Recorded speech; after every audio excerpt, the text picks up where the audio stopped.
All right, welcome back. It's Friday, and that means it's time for Web Corner. This week I spoke with web producer Erin Yeykal about the online presence of election results.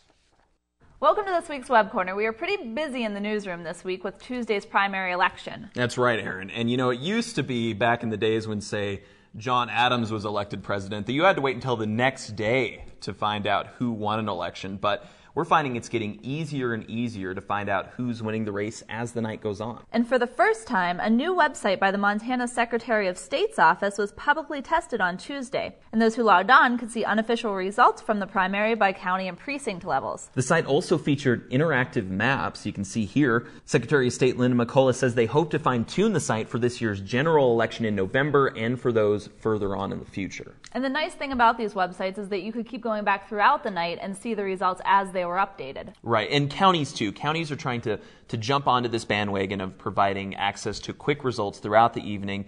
And of the ones that we watched on election night, I think it's fair to say that Gallatin County, the slowest to update. Yeah, I would agree with that. And Elections Administrator Charlotte Mills defends the system and says that it's a process to get the paper ballots to the internet and requires multiple steps. And it's the first time we've actually used it too. And she had to hand key in the data from our spreadsheets, that we would have to have a different way of pulling that information. We'd have to extract it probably into some sort of Excel file so that we could then upload it faster. So we can try to do that for the November election. Mills says she's impressed with the Secretary of State site and added that county-wide races will be posted there in November, which they weren't for the primary.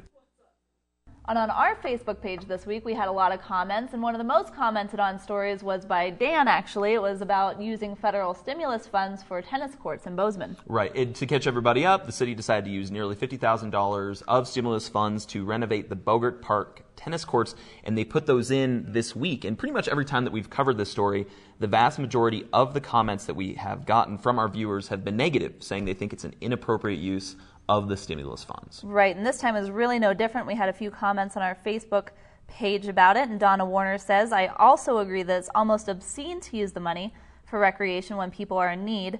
The entire thing makes me angry, and I wish you wouldn't be promoting it on the news. Okay, well, that's the kind of stuff we want to hear. Thank you, Ms. Warner. So if you have any comments for us, good or bad, about our work, please go to these websites here. You can check us out on email. We got Twitter accounts, Facebook pages. Please post away. All right, well, that'll do it for this week's Web Corner. And make sure to check out this week's Web Corner Web Extra. We got County Commissioner Joe Skinner talking about his use of social networking in this year's campaign. Check it out. We'll see you next time. Yeah, Shane actually has a good soccer sports highlights online right now as well. You want to check that out too. But as we look at the live iCam in Bozeman, it's dry, but there are showers west of the Continental Divide. We'll look at that. Radar, your weekend forecast, your up and down temperatures coming up.